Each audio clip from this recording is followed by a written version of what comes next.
Saudara dan saudari yang terkasih, bagi kita orang Bandung ada daerah di sana ya, Bandung itu ada Balubur ya, ada beberapa tempat fotokopi di sana sebelum flyover di sana. Suatu kali ada rekan imam itu membawa fotokopian untuk diperbanyak di sana. Lalu rekan imam ini memberikan kepada petugas di tempat fotokopi tersebut. Kira-kira setelahnya hampir selesai, lalu rekan imam ini bertanya, "Mas, aslinya mana mas?" Petugas itu mengatakan, "Tegal pak." Lalu ditanya lagi, "Mas, aslinya mana mas?" "Tegal pak." "Bukan asalnya, tapi yang saya maksud fotokopi berkas aslinya." Singkat saja dari kisah nyata based on true story, bahwa salah paham dialami oleh rekan imam ini dengan petugas fotokopi. Menyerahkan berkas fotokopi, ketika ditanya aslinya, petugas mengatakan asal daerah saya yang saya tangkap. Tetapi maksud maksud rekan imam ini adalah mana berkas aslinya. Sama-sama benar dan sama-sama keliru juga, salah paham. Salah paham ini bisa dialami oleh siapapun juga, termasuk oleh dua orang buta yang baru saja disembuhkan oleh Yesus. Mereka belum paham siapakah Yesus itu. Belum paham juga apa maksud kedatangan Yesus ke tempat mereka. Tetapi yang menjadi masalah adalah mereka sungguh diliputi kegembiraan yang luar biasa.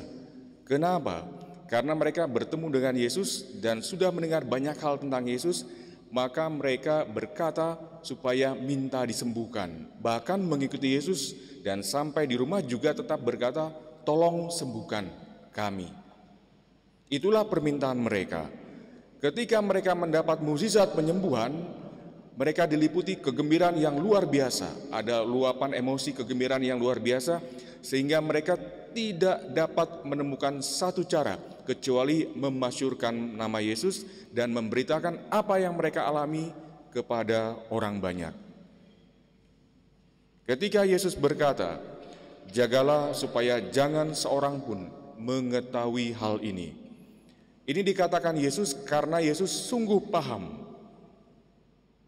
apa yang akan dilakukan oleh orang buta tersebut dan mengapa mereka melakukannya.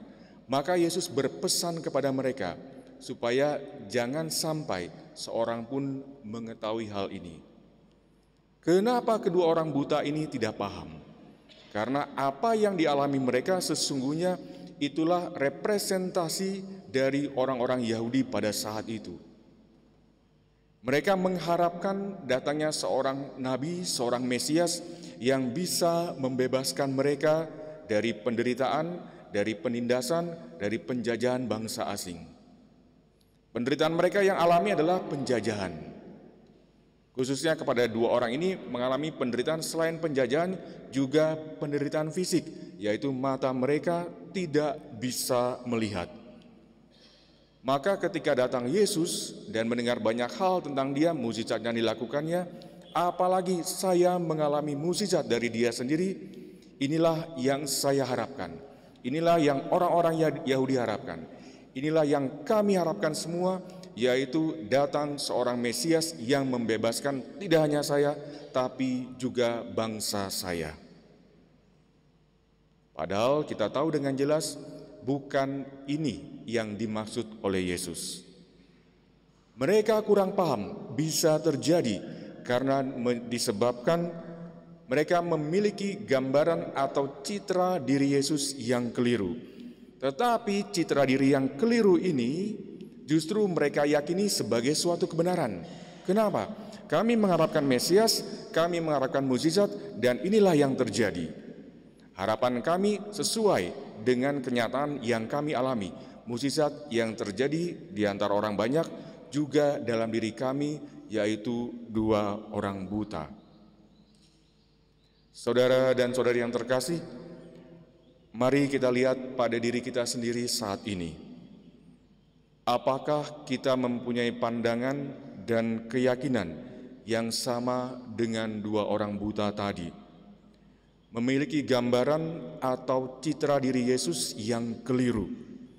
Kita selalu menginginkan Yesus yang hadir di sebelah kita, di sisi kanan kita, supaya apa?